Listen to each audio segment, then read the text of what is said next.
Hello guys, Assalamu alaikum. I am Abdul Jakshikdar and this is my YouTube vlog, short vlog.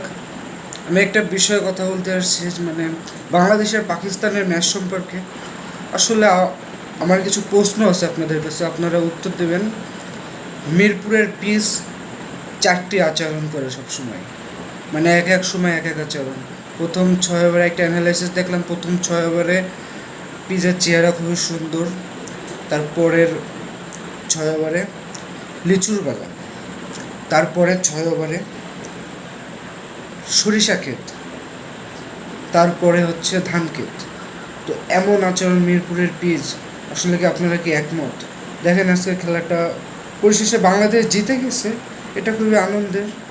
Still but প্রায় হেরেই যাচ্ছিল, মানে মিরপুরের পিচটা আসলে কখন কী আচরণ করে বোঝাটা খুবই মুশকিল।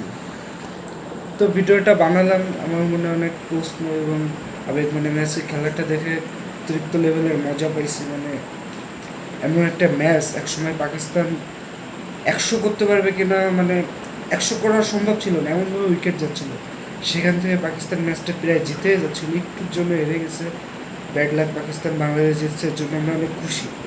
কিন্তু এরকম পিচে টি-20 খেলা আসলে কি ঠিক? আপনারা একটু কমেন্ট করে জানান।